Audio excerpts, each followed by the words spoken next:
Hello good morning student. आइए आज class 6 का चैप्टर नंबर 3 का पार्ट नंबर 1 पढ़ेंगे। ठीक है बच्चों, ये हमारी बुक है जिसका नाम क्या है, पारमिता। आइए देखते हैं चैप्टर नंबर 3 हमारा क्या है, उसका नाम क्या है। चैप्टर नंबर हमारा 3 ही है और इसका नाम है परिवर्तन। क्या नाम है बच्चों? परिवर्तन। आइए देखते हैं नीचे क्या दे रखा है और इसके बारे में क्या बताया गया है। प्रस्तुत पाठ में यह बताया गया है कि अपने कर्तव्यों का सच्चे मन से निवहीन करके समाज में परिवर्तन लाया जा सकता है। बच्चों इसका मतलब यह है, अगर हम किसी चीज़ को ठान लें, निष्ठा के साथ, पूरी ईमानदारी के साथ कोई कार्य करना शुरू करते हैं तो वो कार्य क्या होता है, ज़रूर सफल होता है। तो आइए देखते हैं नीचे क्या कहानी दी गई है और इसमें क्या बताया गया है। ठीक है, तो यहाँ से स्टार्ट करते हैं हम। वेद प्रकाश मास्टर जी बड़े ही विनम्र, आदर्शवादी तथा उच्च विचारों वाले व्यक्ति थे। यहाँ पे एक देखो, यहाँ पे पिक्चर में भी एक दिखाया गया है। यहाँ पे एक कौन है, मास्टर है जिनका नाम क्या है, वेद प्रकाश। तो वो कैसे थे, विनम्र थे और बहुत ही आदर्शवादी थे और उच्च विचारों वाले थे। कोई उनके व्यवहार से एक बार परिचित हो जाता तो यही सोचता कि सब क्यों नहीं वेद प्रकाश जी जैसे हो जाते। आपने भी देखा है ना कि अगर आप किसी अच्छे इंसान से मिलते हो तो आप ये सोचते हो कि काश सारे लोग इनके ही विचारों जैसे हो जाए, सारे के सारे सोचते हो ना आप भी। तो इसमें भी यही कहा गया है कि यहाँ के जो आसपास के लोग थे वो आपस में चर्चा करते थे कि क्यों नहीं सारे लोग वेद प्रकाश जैसे विचारों वाले हो जाएं। 20 वर्ष से वे एक कस्बे में सरकारी अध्यापक थे। लोग उन्हें मास्टर जी कहा करते थे। कितने वर्ष से एक कस्बे में रहते थे? 20 वर्ष से एक कस्बे में ही रहते थे। उनका और क्या काम था? वो एक सरकारी अध्यापक थे। अध्यापक मतलब कि आपको स्कूल में जो टीचरें पढ़ाती है ना, तो उनको हिंदी में क्या बोलते हैं? अध्यापक कहते। तो गांव में सारे क्या कहते थे उनको? सरकारी अध्यापक और मास्टर जी के नाम से जानते थे। वेद प्रकाश जी की इसी सप्ताह गांव में नियुक्ति हुई थी। मतलब कि इसी सप्ताह उनकी क्यों क्या हुई थी, नियुक्ति। मतलब कि यहाँ पे वो कहते हैं ना, ट्रांसफर हो जाना, कहते हैं कि वहाँ तुम्हारी नियुक्ति हो गई है, मतलब कि कल से तुम्हें वहीं जाना पड़ेगा पढ़ाने के लिए। तो इसी प्रकार इसमें कहा गया है कि इसी सप्ताह उनकी क्या हुई थी, इसी गांव में नियुक्ति हुई थी। जब उन्हें अपनी नियुक्ति का समाचार ज्ञात हुआ तो उन्हें तनिक भी बुरा ना लगा।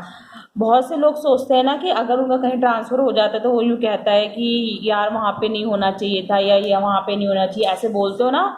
या आपने बोलते हुए बड़े लोगों को सुना भी होगा कि अगर दूर ट्रांसफर हो जाता है तो आने जाने में दिक्कत होती है। पर ऐसा इस मास्टर को कुछ भी नहीं लगा। उनकी जहाँ दूसरी जगह नियुक्ति हुई थी तो उनको इस बात से बिल्कुल भी बुरा नहीं लगा। उल्टे अच्छा ही लगा। मतलब कि उनको नियुक्ति होने के बाद क्या लगा, उनको अच्छा ही लगा, बुरा नहीं लगा। कुछ सेवा करने का अवसर मिलेगा, वो सोचने लगा। मास्टर जी सोचने लगे कि मेरे वहाँ नियुक्ति हुई तो मुझे क्या करने को मिलेगा, लोगों की सेवा करने का अवसर मिलेगा। वह यह भली भांति जानते थे कि भारतवर्ष की अधिकांश जनता गांव में बसती है। उसे शिक्षित, साक्षर और संस्कारी बनाना देश की बहुत बड़ी सेवा है। वो सोचते थे कि अगर मेरे को लोगों की सेवा करने का थोड़ा सा भी मिल जाएगा तो वो अपना क्या समझेंगे, अपना भाग्य समझेंगे, अपने पर गर्व करेंगे। ऐसा उसमें इस लाइन में कहा गया है। वे गांव में बहुत कुछ करने की कामना लेकर आए थे। तो आपने भी देखा होगा कि जब हम किसी कार्य को करने के लिए सोचते हैं तो उससे पहले हम क्या करते हैं, प्लानिंग करते हैं कि ऐसा करेंगे तो ये होगा, ऐसा करेंगे तो ये होगा।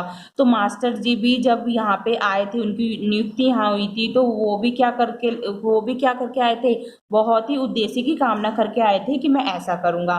गांव वालों की प्राय यह शिकायत होती थी कि जो अध्यापक यहाँ आते हैं वो बच्चों को ठीक से नहीं पढ़ाते हैं।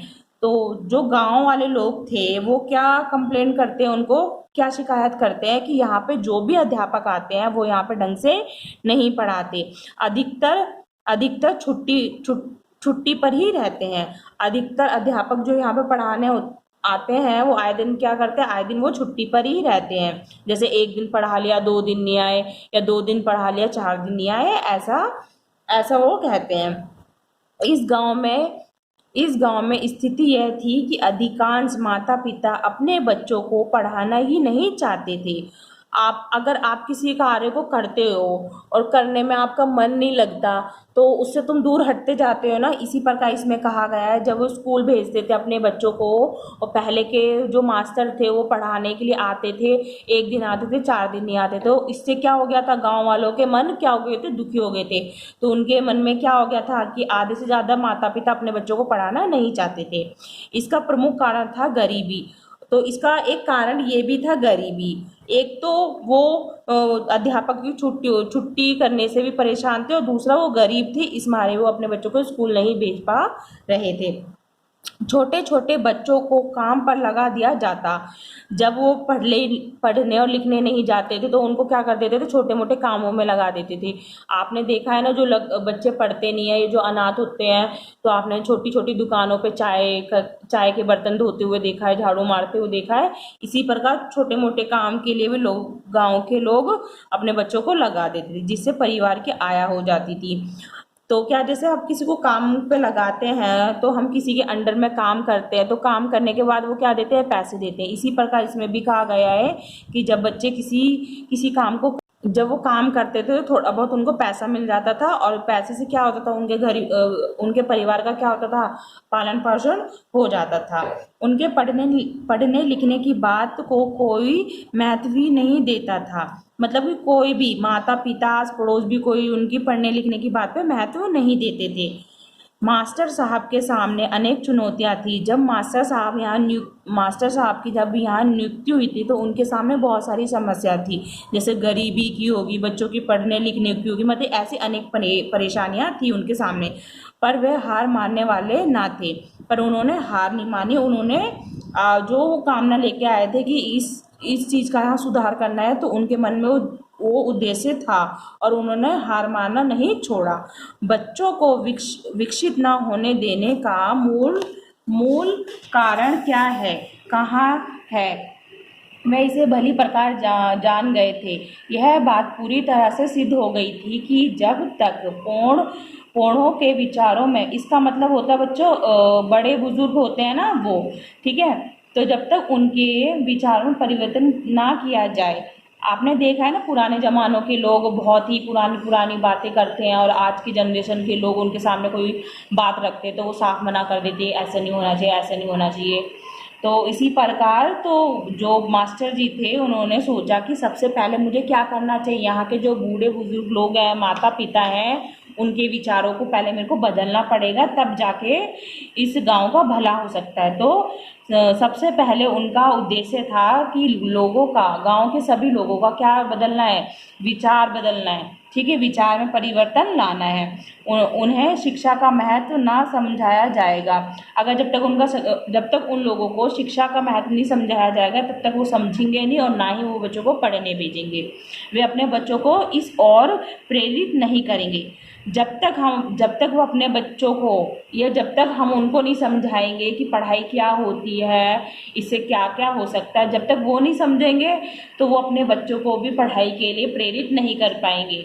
तो बच्चों, आज तक की कहानी हमारी यहीं तक है, इससे आगे की कहानी हम आगे पढ़ेंगे, ठीक है। तो इससे संबंधित मैं आपको क्वेश्चन देती हूँ। क्वेश्चन नंबर आपका फर्स्ट है, सोच समझकर बताइए। क्वेश्चन नंबर आपका फर्स्ट है, इसका पार्ट आपको का और खा करना है। किसमें करना है, आपको इसी में फिल करना है। यहाँ पे देखो आंसर के लिए जगह दे रखी है ना आपको। तो क्वेश्चन पढ़कर इसमें जहाँ तक आपने अभी तक पढ़ा है उसमें से क्वेश्चन ढूंढकर आपको यहाँ लिखना है इसका आंसर, ठीक है। और क्वेश्चन नंबर 2 का पार्ट नंबर आपको का और खा करना है। यहाँ दे रखा है सही विकल्प पर सही का चिन्ह लगाइए। मतलब कि मास्टर जी ने गांव में डैश खोल ली।